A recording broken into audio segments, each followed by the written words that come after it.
Hi everyone, Alicia here from Employment Hero, and we're talking about something that keeps founders and HR leaders up at night, the sheer weight of employing people in 2026.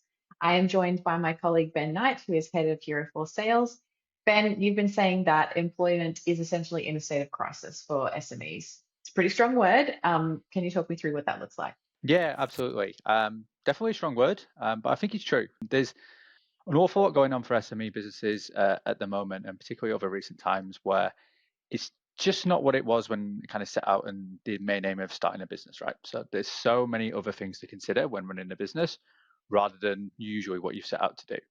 So one of the key components behind that, would say, is that whole admin ordeal that businesses have these days. So businesses, want to hire and bring people on board and actually employ them. There's a whole administrative burden behind that wasn't there previously and not designed for small and medium-sized businesses. And as part of Employment Hero's internal modeling, we've done a full report on this, and that actually came out and showed that businesses are wasting up to 12.6 billion annually on duplicate employment admin. Now that seems like a massive number, and it is. It's essentially like an invisible tax that businesses have. That's not just a number on a spreadsheet, but it's the time founders lose in terms of, serving customers, building products, essentially what they're set out to do and want to be achieving within their businesses. And instead of doing that, they're stuck interpreting 10,000 pages of legislation, complexities around employment that wasn't there previously, and is becoming more and more burdensome for employers as time goes on. And this isn't just a challenge that's locally, it's a global challenge for SMEs as well. So whether that's for Australian businesses trying to interpret the award system that's there to be able to process pay, whether it's New Zealand's complex leave management system, interpreting like the Holiday Act, or in the US, you've got the health and benefits landscape, and each individual state as well has its own complexities, rules, and regulations. The UK, you've got IR35 around contractors, which is becoming increasingly complex as well. So there's a lot of red tape that's a collective drag on the economy as a whole that's essentially contributing to that whole issue and problem. Oh, wow. Those are some big numbers. And speaking of another big number, I know you talk often about the difference between a salary and then a true cost to a business when it comes to an employee. And I think you use a 100K base example. I'd love you to walk me through what that looks like in terms of the 100K salary is actually closer to 150K when it comes to a true cost. Yeah, absolutely. It's one of the kind of key mistakes that businesses make as well, is when you like kind of going to offer a new employee and it's using the 100K example, you go, okay, that's the salary, that's how much you're going to cost me. It's actually not the case. Even just from a pure statutory on-cost perspective, taking Australia for example, you'd have superannuation, which is 12%. You've got payroll tax that can range from 4 to 6%, depending upon the state. Workers' compensation that can vary as well, and typically businesses will also have a professional indemnity, public liability, employers' liability insurance as well. So that quickly inflates the total cost of running, just purely in mandatory minimum costs. New Zealand, you have KiwiSaver that can be 3% or more, ACC levy, the UK national insurance, pension. Every country has its own complexities, and they can range and go higher or lower depending upon the actual regulations that are put in place. And it changes year on year as well. Just adding another thing in there for people to consider.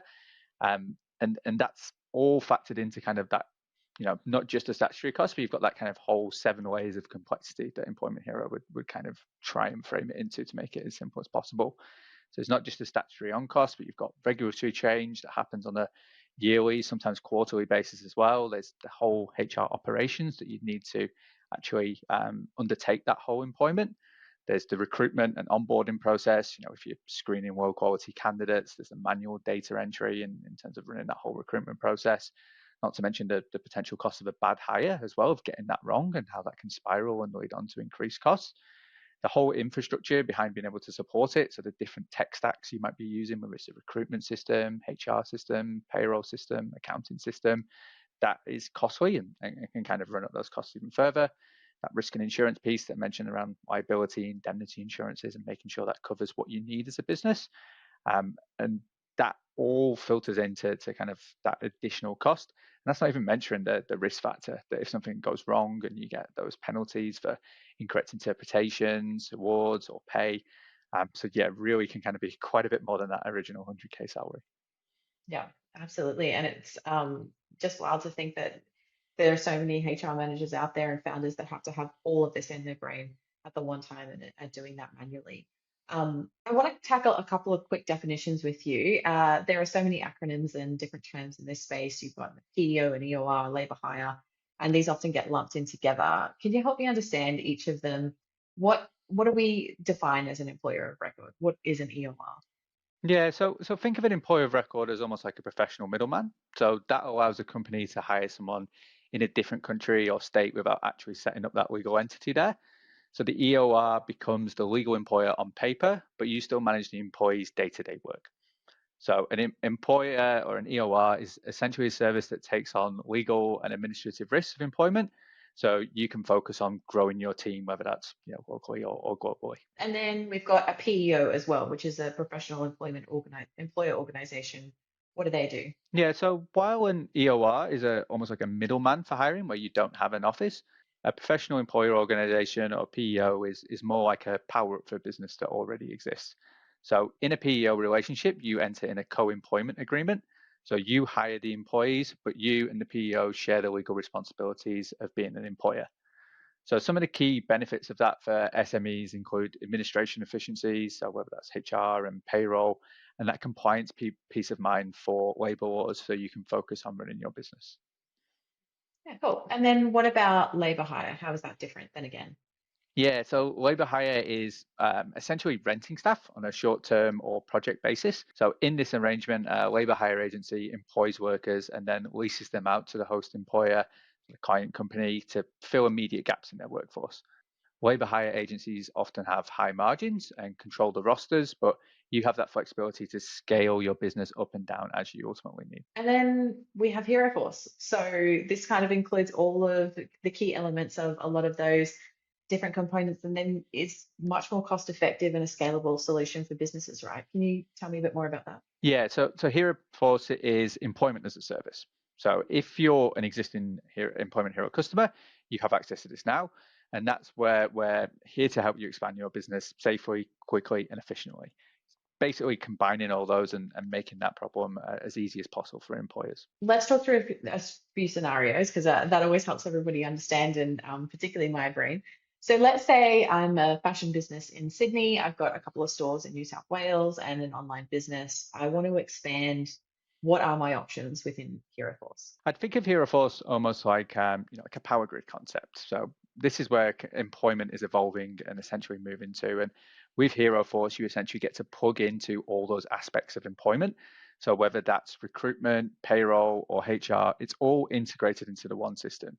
So you're combining those three key pillars of employment, and we can kind of service that whole section of it.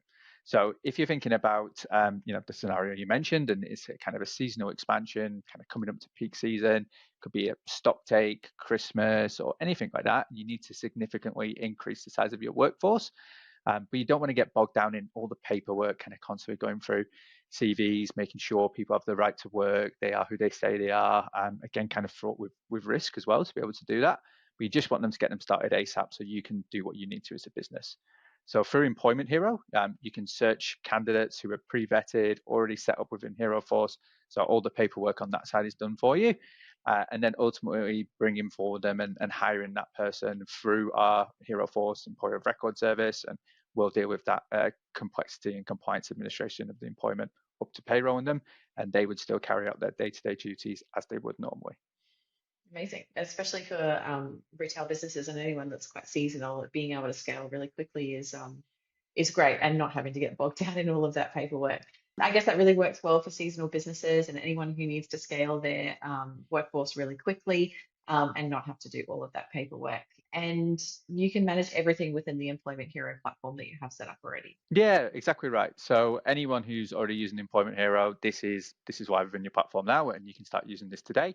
And if you're not currently using Employment Hero, then it's pretty easy to get set up as well, and you can start using HeroForce as well. What about if we want to expand in a different way? So let's say I'm looking at opening more stores, maybe across the country.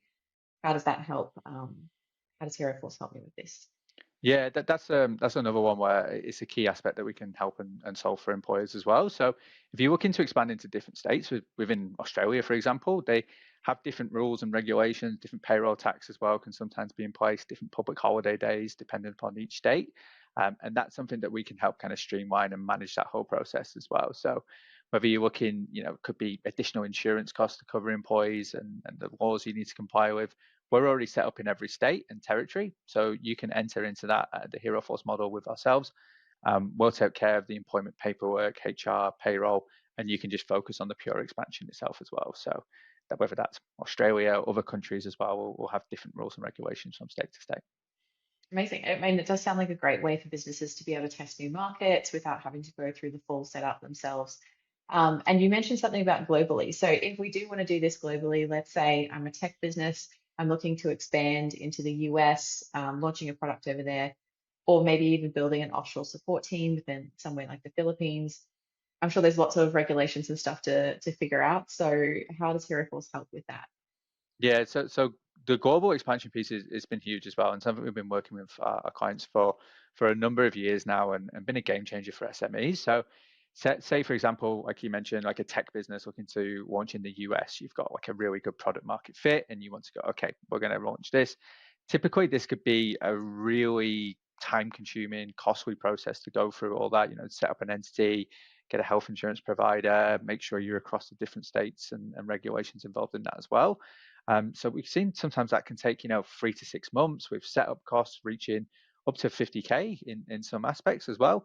But with HeroForce from a global standpoint, you're able to get someone onboarded and started within that country. We usually see within kind of 1 to 2 weeks of you identifying someone to bring on board as well. So it can be really quick in terms of onboarding a new person, and you don't have all that upfront setup costs and also additional risk that if something was to go really wrong, that would be on yourselves as well. So it's not risk free, but a definitely risk averse approach to expanding globally as well. I guess 3 to 6 months is a very long time for anyone, especially small SMEs and founders or any HR managers to go through all of that. It's definitely sounding like their secret weapon. And I guess it's not just retail or tech that this works for, right? There are a number of other businesses and industries that we see this working for, both locally and then looking to use that global service as well. Yeah, 100%. Locally, particularly if you're looking at kind of hospitality workers or healthcare, anything in kind of like shift-based workers as well, we're seeing a lot of adoption from our clients and being able to support that whole process. That's becoming increasingly complex again around kind of awards, classifications, and risks as well with hiring the right people and making sure they've got the requirements in place to be able to work within the business. So that's something we've really been able to support with that kind of seasonal high volume hiring as well. Again, being able to kind of have that workforce ready to go, and you've got that peace of mind that that it's compliant and you're able to employ those people and carry out what you need to do. And then whether it's employing globally from like a knowledge worker base as well, so whether it's tech, marketing, ops, admin, or finance-based roles, and it needs someone in another region that can support almost like a round the sun model, and that's something we've been able to really help them with businesses support with. That usually be with for like enterprise level businesses where they've already got that setup of multiple entities or what a cost base to be able to go and do this quickly. We're able to support and kind of be that supercharger for SMEs. Let's recap the top benefits of HeroForce for anyone listening, and then we'll move on to some AI questions. So hit me, Ben, with those top benefits. Yeah, sure. So I think you could probably narrow it down to kind of 4 key main benefits. So you've got that whole payroll interpretation, right? Whether that's awards in Australia or the kind of complexities behind that, make sure people are paid correctly. So we take on that burden of classifying the employee and ensuring that they're paid correctly according to the latest reforms or laws or whatever that may be in that country. You've got predictable costs. So you'll get one invoice in the local currency and we'll handle the local tax, pensions, super, Kiwi saver that's applicable for that country, and all the statutory filings that are necessary with the local government. So you don't have to deal with that at all. You don't have to deal with payroll. You just get one simple invoice to pay, which is super straightforward. There's a lot of risk absorption as well. So if there is any payroll errors due to our interpretation based on the correct data that we've been given, then HeroForce takes that responsibility in terms of we've done that administration and compliance piece incorrectly. There's also that kind of leads into that overall shared responsibility as well, right? So it's not just solely on you as the employer anymore to make sure absolutely every aspect of employment is done correctly. You still handle, that kind of culture, daily direction as you would normally, but we handle the kind of formal disciplinary or termination process to ensure that they're done legally. Again, kind of that kind of awards or payroll interpretation falls with us as well from a shared responsibility perspective. You've mentioned before that HeroForce is only possible now because of AI, our wonderful friend who has accelerated lots of things for us. So can you tell me how this supports HR roles and managers using the platform? Yeah, absolutely. So it AI is essentially being able to allow us to get to this point. So it's more of like an intelligence over tools. So for 20 years, software has been just a tool that businesses used and operated, and it didn't really provide a lot of value. It makes things a lot easier, but this is the kind of next step in evolution, and this is where we've got Hero AI, and that acts as an agent that helps run the business even when you're not doing anything and you're not online. So we've got our recruitment agent. So that's our AI recruitment powered agent that can source and screen candidates 24/7. And that reduces recruitment time so far from what we've seen from our internal data of up to 67% for businesses that are using the AI recruitment agent. So that's matching candidates based on what's in their CV and the job description and knowing your kind of business profile. So a huge time saver and a big advancement for businesses there. Is the payroll agent as well. So this mistake proves payroll and flags incorrect inaccuracies before payroll is actually processed. So that could be leave requests or timesheets that don't match policies. This is already and constantly picking that up. So reducing that error before needing when it would need kind of manual intervention previously as well. So they're kind of like the big ones. You've got Hero AI that's also handling basic HR questions as well, kind of interpreting policies and being able to kind of support employees when they've got those queries that would typically take a lot of human oversight. Now, it's not just fully AI powered, the whole HeroForce service as well. It's built on human oversight throughout. So as Employment Hero, we're kind of previously was employment law firm and the services business for payroll, HR advisory, legal support. And that's not going away as well. You've still got that kind of multi-year experience and ability within the business to support that, whilst AI allows it to do it at a scale and ability to really make sense for the business on the global and local scale. This is all sounding absolutely brilliant, and I'm sure there are lots of SME founders and HR managers who want to know a lot more. But I do have to ask the tough questions. So tell me about the costs for HeroForce. Yeah, so HeroForce is a very cost-effective model for SMEs and allows businesses to ultimately scale.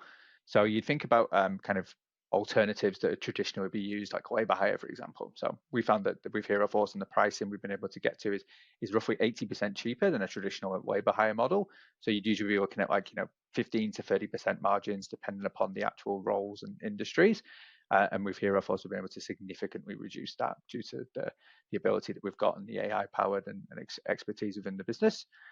In terms of against their direct employment overhead as well. So you're looking at extensive HR salaries, compliance consultants, legal, payroll systems.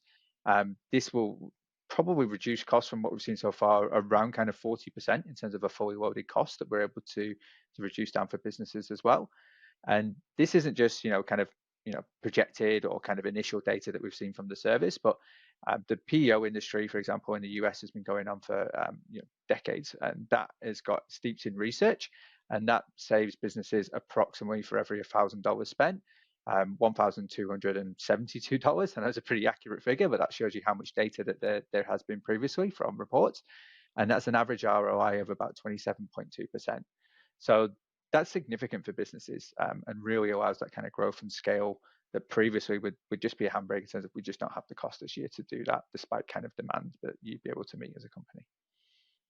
Yeah, that makes total sense, and I'm sure all founders and HR managers can find use for all of that budget to reinvest in the business and growth. That sounds like a wonderful opportunity. And that begs the question, I guess, how is this all possible for Employment Hero? Yeah, so this is where we kind of fallen into a really good position and sweet spot as a business. So you've had the Employment Hero software that is still excellent for businesses to use on a day-to-day now, right? There's a number of efficiencies and really helps advance that kind of SME cause and being able to run that and operate a business. But then we've also got the kind of services arm where for helping support employment of payroll services, HR services, And then the advancements and the investment that we've made in agentic AI as a business to be able to do this at a scale that makes it cost effective. So you could have run a similar service previously. It just would have required such significant manpower to be able to get it done. And that's no longer the case. So we can do real-time award interpretation across 120 and counting modern awards within Australia, whether that's the Employment and Relations Act in New Zealand, the Holidays Act from a compliance perspective, ATO, IRD, Inland Revenue, whatever that is in that country. We can do this at significant volume and scale from our side that's very much AI powered with human oversight. So essentially, we're providing that kind of, what would be a fixed cost as like an enterprise grade employment infrastructure, and it's built all at once, and we can share that across the 350,000 plus businesses that we work with today. This is sounding like a wonderful way for businesses to expand their teams locally, globally, and then also on demand. I've got a few FAQs to throw at you. Does HeroForce replace Employment Hero at all? No, it doesn't replace it at all. So it's very flexible in terms of the service and what we can offer and do. So you still run Employment Hero as you would normally with that kind of direct employment. Nothing changes from that perspective. HeroForce is just another option to consider as a business and whether you think that's going to make sense for you as well. So you can run them both. You can have some employees as a direct employment on Employment Hero, and you can use HeroForce for, say, casual staff, for example, or you've got an offshore team in the Philippines or looking to expand a sales team in the US. It's totally possible as well. So it's not a you have to have this or you have to have this. It's really flexible, and we can work with whatever makes sense for your business. It sounds like a nice customizable solution for everybody to fit what works for them. And do businesses have to find employees through HeroForce, or can they bring their own candidates from a traditional recruitment process or referrals or anything? Yeah, good question. So no, you don't have to have like HeroForce employees or candidates. So we can definitely help with that recruitment process in terms of using the tools to be able to screen and hire pre-vetted candidates or making it easier. But if you've got people that are referred into the business or you've worked with previously, or finding through your own recruitment methods as well, totally fine. You can still use HeroForce as ultimately that vessel to employ them, and we can still deal with the administrative and compliance burden. But yeah, you don't have to have our selected candidates like you would with like a labor hire model, for example. Amazing. And you kind of mentioned before that this could be for subsections of your employees or certain groups, etc. So people don't have to bring their whole team over to HeroForce. It can just be a certain department or group or type of role. Is that correct? Yeah, correct. So there's no kind of limitations on that point as well. So it can be certain ones within the team that really make a lot of sense, or equally can bring in the whole business across to HeroForce as well. I'm very much able to kind of pick and choose and be very customizable from that point of view. Amazing. And a very important question I have for you is, if I work for a business that hires me through HeroForce, what company do I put on my LinkedIn? we do get this quite a bit as well from employees that hire through HeroForce. It'd be the kind of business you're working for, right? You're not putting HeroForce or Employment Hero on your LinkedIn, emails, business card, or whatever that actually would be. We're just there as the legal employer for contractual and legalities purposes only. So in kind of your usual day-to-day public appearance, whatever that may be, it'd be the actual kind of client and typical company you'd be working for. Thank you for clearing that up. Very important. And Ben, this has been incredibly eye-opening. For any founders or HR leaders who feel that admin is holding back their growth, what's the first step for them? In terms of first steps, I think it's kind of taking action, right? And kind of stopping that erosion that's happening for pretty much every business right now. So don't let that kind of ambition that you had when you first set up the business to be eroded by paperwork that didn't exist 30 years ago. So if you feel like you're constantly checking or have alerts set up on employment law websites or going through contracts and filing and making sure everything's correct, this is something that doesn't have to happen anymore. And we can really help with that whole process and exploring those options that are available to you. So whether you're hiring locally or globally, really expanding that talent pool and seeing what's available and possible for you to bring into the business. This is where like a global employer of record service or HeroForce can really help provide those options to you as a business in a more compliant and cost-effective way that was previously possible for companies. Thank you so much. Well, if you are ready to see how HeroForce can simplify your business and support your growth, head over to the HeroForce landing page, which we will link in the description. You can book a demo with one of our employment specialists to get a breakdown of your true costs and also see the platform in action. Thank you, Ben, for answering our questions today. Thank you, everyone, for watching, and we will see you next time. Thanks, everyone.